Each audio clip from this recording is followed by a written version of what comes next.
Titties, edginess, gore. Do you like all of those things? Then boy, do I got a recommendation for you. Akame ga Kill is like the perfect teenager manga. It features all of those things while also having a pretty good story. There will be spoilers for the manga only, as the anime is a bit different further down the road. The story opens up with an earth dragon popping out of the ground and attacking some soldiers passing by. As they shit themselves running away, they get saved by Tatsumi, the main guy here. After killing the dragon, he flexes on the soldiers and tells them that he will become famous once he reaches the capital. The soldiers just look at each other, and then one of them tells Tatsumi that the capital ain't so cool and there are people who are way worse than the danger beasts, which is definitely not suspicious at all. When Tatsumi makes his way to the capital, he walks around to find the barracks, while a definitely not important character watches him from the shadows when Tatsumi tries to enlist to the military. Unfortunately, he doesn't get accepted because he's too much of an asshole. The woman from Shadows approaches Tatsumi and offers him a way into the military under the condition of buying her a meal. Being revealed to be an alcoholic, the woman explains to Tatsumi that he needs connections and money. Lucky for him, she already knows a guy, and Tatsumi just has to provide the money. So he gives her everything he has. She takes it, tells him that he is gonna learn from this encounter, and then pieces out. After like 15 hours of sitting in the restaurant, a waiter walks up to him and tells him that he got scammed and that it's a skill issue. He then leaves angry as fuck, cursing at the titties, beats up some random guys, and proceeds to sleep on the road. Truly, a Sigma male move. That moment is later utterly destroyed by some rich female stopping her drive to take him home. She invades Tatsumi to stay at her place. He looks at her suspiciously and tells her that he doesn't have money. So she's like, well, yeah, no shit, if you did you wouldn't be sleeping here. The guardsman dudes tell him to give in, so he finally does. They arrive at her home, which is basically a fucking palace. The girl's parents point out her habit of bringing homeless people there. Tatsumi smiles and thinks to himself that he can't believe that there are nice people like this in the capital, which like, way too fucking soon, buddy. He then tries to simp his way into the army and asks Arya's father if he could help him. And surprisingly, the father agrees. Then Arya asks Tatsumi if he came here alone. He answers that no, he came here with two other people. They come from the same village and ventured out to the capital to make money because taxes are fucking them over. As a goodbye gift, Tatsumi receives some fucking thing and is told to always keep it by his side for it will save him one day. They got separated near the capital by a bandit attack and haven't seen each other since, but he's not worried because they're good fighters. Arya tells him that her intuition is pretty good and she has a feeling that they will see each other soon. And, man, fuck you. You'll understand in a bit. He then goes to sleep, and then he wakes up. The rich lady and the gang go shopping, and they do a lot of shopping. One of the bodyguards shows Tatsumi the palace of the capital. Tatsumi almost shits himself and asks if that's where the emperor rules over the country, and the bodyguard tells him that yes, but actually no. The emperor is a child and is being controlled by the minister from the shadows. And it's the minister who's the corrupted asshole. Everyone knows this, but no one can talk about it or they're gonna be executed. Sounds pretty fucking politics to me, honestly. Basically Poland right now. There is also another problem. The Night Raid. A band of assassins that attacks high-ranked politicians and generals. At night. Hence the name. The two then look at Arya with that big-ass fucking gift and go back. Okay, now for the good part. Now that's what I call proper edge. Arya's mom gets fucking cut in half. Tatsumi gets woken up by some bullshit instincts and runs out of his room to see what the fuck is going on. He looks out the window and sees motherfucking Night Raid, baby. We got fucking bitch tits, Giga Chad, annoying tsundere lolly, Giga Chad number 2, Terminator, and Gwen. Man, I really love the part when Akame says it's Raiden time and then eliminates all over the guardsmen. Like, really, they all just get fucking one-shot, which is kinda her specialty. More about that later. One of the dudes tries to run away, but he gets shot with a fucking sniper rifle by a lolly. Like, bro, there are fucking guns here? Titty lady kills the dad and says the funny line of, "Mercy? The hell is that?" Then snaps his neck. Tatsumi finds Arya outside, near some warehouse, and is immediately recruited to become a guard.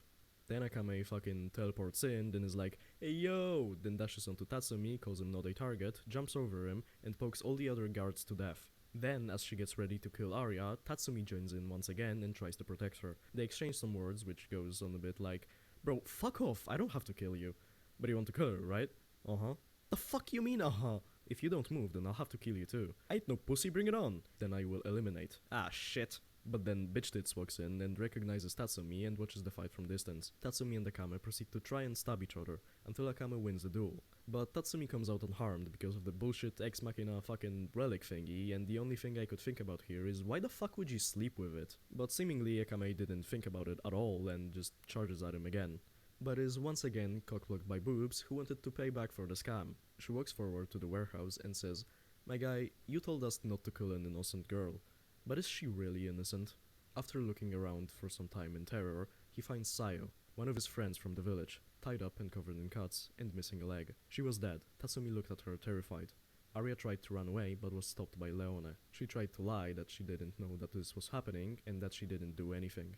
But Ieyasu, another one of Tatsumi's friend, calls out to him from a cage. He screams angrily that the girl drugged him, and tortured Sayo until death. Arya then cracks, showing her true side, calling them worthless scum, and she should be allowed to treat them however she wants. That it's unfair that some lowlife has such beautiful hair, and she should be thankful that she took such good care of her. Akame raised her weapon to kill Arya, but Tatsumi stopped her. Leone is surprised because she thought he would still defend her, but instead, he was the one to kill her, in one clean strike. Ieyasu thanks him for killing her and starts coughing blood. It's revealed that he is suffering from Lubora disease. Arya's mother enjoyed drugging people and talking about it in her journal. Ieyasu praises Sayo, talking about how strong she was for enduring all of this, as he dies in Tatsumi's hands. Akame calls to leave, but Leone grabs Tatsumi by his clothes and drags him to Night Raid's escape point. They all ask her about him, and she answers that he's a new recruit. Tatsumi is like, "The fuck you mean, bitch?" before Giga Chad 1 scoops him under his arms, and the chapter ends with everyone retreating.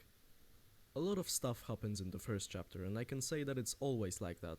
There's always shit going on, and if there isn't, the characters are under pressure of what's about to happen. And I love the intensity as well as how the characters react to it. Whenever someone dies, and there's a lot of that, they don't just brush it off, they actually reflect on that. They consider it a mission failed when even a single person doesn't return. Some characters refuse to admit someone's death, some blame themselves, some blame others. It's very nice to see a story that's advertised as hehe, no plot armor, actually take characters' passing seriously. People take on their mentors' morals. They're filled with hatred and anger and sadness. It makes them feel like actual people rather than just plot devices. Speaking of characters, and there's a lot of them, since they die off and you're eventually gonna run out, so you need some replacements, they're just like really fucking cool. I mean, look at the minister. He's fucking beautiful. Everyone has an interesting design, maybe except for mine. She's basically Asuka, but short and pink. But aside of that, you have Balls. He's a cool looking guy with a cool mask. Josuke. Wait, no, that's Bullet. How the fuck is this not a JoJo's panel? Anyone from Stylish's team? But the way they look isn't all that important to me, oh no. What I love about them is that all of them have backstory, be it sad or wholesome, it's there. And it gives everyone motivation to do whatever they're doing. I love that you can relate to almost anyone, almost, because if you relate to this guy, then please go see a doctor. Leone, she's not just walking boobies, she grew up in slums, where putting food on the table was a challenge. Mine is an annoying bitch, but she is also covering her true emotions in a mask. As a mixed-race child, she was discriminated against, and no one accepted her. She didn't have a family, and no one came to save her. Akame was raised to be an assassin for the Empire. She was taught to kill from the earliest stages of her childhood. These aren't big spoilers, by the way, you find out about this pretty early on, so don't worry. The villains also have interesting stories, like Wave and Kurome, but I will let you find out about them on your own. Another cool concept that this manga has is that no one really has a power of their own. If you want one, you will need a Teigu, an ancient weapon created by a really powerful emperor. But that's not important. What is important is that they are things that give you superpowers, but they're not really strong by themselves. They're limited by the user's creativity and skill. Akame, for example, has a Teigu named Murasame. It's a sword that if it cuts something, it curses it. Any living thing struck with the curse dies. A one-shot weapon. Sounds pretty broken, right? And yeah, it is. Not a good example. But it's not almighty. If you have armor, then the risk of you dying to the curse is significantly reduced.